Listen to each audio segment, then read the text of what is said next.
ఓం నమో వెంకటేశాయ. ఈరోజు ఉదయం మా వైఎస్ఆర్ పార్టీ మహిళా నాయకులందరూ కూడా బీఆర్ నాయుడు చేసినటువంటి రాష్ట్రలీల మీద శాంతియుతంగా నిరసన కార్యక్రమం చేపట్టడం జరిగింది.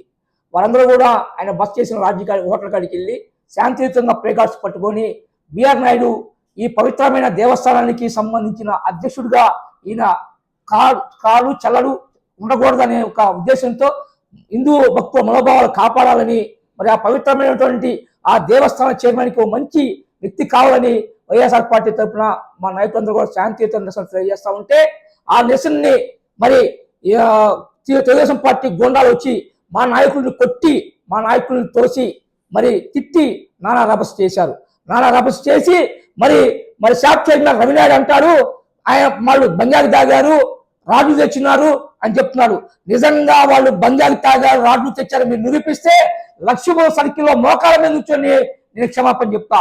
మీకు నోరు ఉంది కానీ, అధికారం ఉంది కానీ, మీకు లోకేష్ బాబు దగ్గర ఎంత మాట మాట్లాడతా అంత మాట అంటే తిరుపతిలో చదవం ఆయన, నీ వయసు తగ్గట్టు మాట్లాడు, ఏదో పదవులు వస్తాయి పోతా ఉంటాయి. కరుణాకర్ రెడ్డి గారిని ఇంట్లో నుంచి బయటికి రానిరా, ఆయన బెడ్రూమ్ నుంచి బయటికి రానిరా అంటే మీరు బెడ్రూమ్ లో కూడా అంత మగోళ్ళ, మీరు అంత స్థాయి మీది. తస్మా జాగ్రత్త. కరుణాకర్ రెడ్డి గారి నుంచి మాట్లాడాలంటే ఈ రాష్ట్రంలో 1-2 సార్లు మాట్లాడతారు. ఆయన వ్యక్తిత్వం గురించి రాజకీయాలు ఆయన చాలా అరుదైన వ్యక్తి అని భారత న్యాయశాస్త్ర కోవిడ్ సుప్రీంకోర్టు మాజీ జస్టిస్ రమణ గారు చెప్పారు. ఆయన కన్నా మీరు గొప్పోళ్ళ, ఆయన వ్యక్తిత్వం కన్నా మీరు గొప్పోళ్ళ. ఆయనే చెప్పాడు కరుణారెడ్డి గారు చాలా మంచి వ్యక్తి అని. అట్లాంటి వ్యక్తిని పట్టుకొని ఈ రోజు మీరు తిరుపతి అసెంబ్లీ ఇన్ఛార్జి కావాలని ప్రతి ఒక్కరు కూడా పోటీ పడి కరుణారెడ్డి గారిని వ్యక్తిగత ఆహ్వానం చేస్తున్నారు. ఆయనకేం దేకదు. ఆయన చిన్నప్పటి నుంచి రాజకీయాలలో పెరిగిన వ్యక్తి, ఉద్యమాల్లో ఊపిరితో కొనసాగేటువంటి వ్యక్తి. ఇది మీరేదో మాట్లాడితే భయపడే వ్యక్తి కాదు. మీరు ఎవరైనా సవాల్ రాండి, వచ్చి ఆయన ఆపండి, ఆయన ఇల్లు మీకు తెలుసు కదా.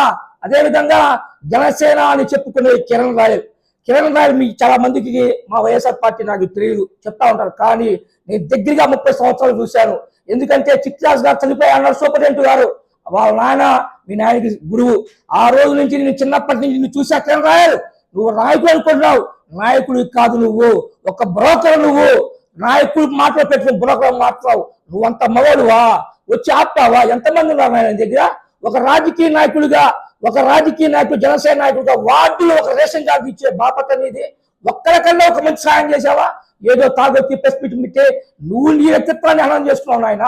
నువ్వు పదాల పనులు నువ్వు చేసుకుని ఈరోజు క్యాస్ట్ ఈ తిరుపతిలో ఎవరు కూడా క్యాస్ట్ రాజకీయం చేయరు, అన్నదమ్ముల వల్లే బతుకుతారు ప్రతి ఒక్కరు కూడా. కాబట్టి దయచేసి నోరు అదుపులో పెట్టుకో కిరణ్, నోరు అదుపులో పెట్టుకో. ఎప్పటికైనా పైకి వస్తావు. ఇదే మారుగున్నావంటే అదొప్పతానికి పోతావు. దయచేసి అది గుర్తు పెట్టుకు వయసు తగ్గ మాట్లాడు.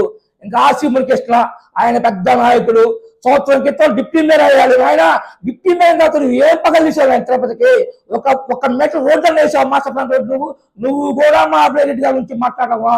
కరుణాకర్ రెడ్డి గారి గురించి మా వయసు కానీ అనుభవం కానీ ఇప్పుడు మాట్లాడే ఉందా? రాజకీయాల తలబండి వాళ్ళే కరుణాకర్ రెడ్డి గారి గురించి మాట్లాడాలంటే ఆలోచన చేస్తారు. అట్లాంటిది మీరు ఈరోజు ఎంత మాట పడితే అంత మాట ఇంట్లో నుంచి బయట, మీ ఇంట్లో మిమ్మల్ని దేకరు. మీరు కూడా కరుణాకర్ రెడ్డి గారిని ఇంట్లో నుంచి బయట అంటే ఆశాస్పదం ఉంది. మీరంతా జోకలుగా మిగిలిపోతారు. దయచేసి మీరు ఇదే విధంగా చేస్తే అధికారం ఉండాలి కేసులు పెడతారు, అంతే కదా, ఉరిశిక్ష వేరు కదా. రేపు మా అధికారం వస్తే చట్టబద్ధంగా వడ్డీతో సహా మీరు చెల్లిస్తాం. దయచేసి ఒంట్లో భయంతో మాట్లాడండి. వాళ్ళు కుక్కలా? ఏం కిరణ్, ఎంత అహంకారంతో మాట్లాడుతాం? నీ వయసు ఎంత అయినా ఎంత అంత కుక్కలా మా వైఎస్ఆర్ పార్టీ కార్యకర్తలు? మా వైఎస్ఆర్ పార్టీ కార్యకర్తలు తిరుపతిలో ఎంతమంది ఉన్నారో తెలుసా? మాడి మసైపోతావు కిరణ్. మాతో పెట్టుకుంటే, మా నాయకుడితో పెట్టుకుంటే, మా పార్టీ వైఎస్ఆర్ పార్టీ ఒకే జెండా ఒకే నాయుడు. మీరు కూలి పని చేసే కూలి కార్యకర్తలు మీరు. కాబట్టి మీ జీవితంలో ముఖ్యమంత్రి అయ్యే లేదు. ఈ 15 ఏళ్ళు మీరు కూలి పని చేసుకుంటా ఉండండి. ఒక్కసారి మా కరుణాకర్ రెడ్డి గారి వ్యక్తిత్వం గురించి మాట్లాడితే ఖబర్దార్. మీ ఇంటికి అంత దూరం, మా ఇంటికి అంత దూరం. సురేంద్ర నువ్వు కూడా మాట్లాడవా? 5 సంవత్సరాల పుట్లో దాక్కొని ఈ రోజు పశు సొక్కాలు వేసుకొచ్చి అధికారం వచ్చి మాట్లాడుతుంటే నవ్వుతారు నాయన. తిరుపతిలో రాజకీయాల వ్యక్తిగతంగా మాట్లాడేది మీరే. కరుణాకర్ రెడ్డి గారు ఎవరెస్ట్ శిఖరని మళ్ళా చెప్పారు వెంకటరమణ గారు. కాబట్టి ఆయన గురించి మాట్లాడే అర్హత మీకు లేదు. మీకు దమ్ముంటే, మీకు భయం రాజకీయాలు. భూముల కుటుంబం 40 సంవత్సరాలు కరుణాకర్ రెడ్డి గారు చేశారు. మళ్ళా వాళ్ళ తల్లిలు వచ్చినారు. తండ్రికి తగ్గ తండ్రిగా ఈ రోజు తిరుపతిలో డిప్యూటీ మేయర్ గా ఇచ్చే అవకాశాన్ని 40 సంవత్సరాలు ఎవరు చేయడానికి అభివృద్ధి చేసి చూపించాడు. మళ్ళీ ఆయన ఎమ్మెల్యే అయితే మాకు పుట్టక చూడడానికి ఒక భయంతో మీరు ప్రజలకు కష్టం చేస్తున్నారు. కాబట్టి మాకు ప్రజలు అండగా ఉన్నారు. ప్రజా సమస్య మీద పోరాటం. మీరు ఎన్ని కేసులు పెట్టుకొని మేము భయపడే పరిస్థితి లేదు. కాబట్టి తిరుపతిలో అన్ని కులాలు, అన్ని మతాలు, గోవుల కుటుంబం అంట ఉంది. కాబట్టి మీరు ఒంట్లో భయంతో మాట్లాడండి.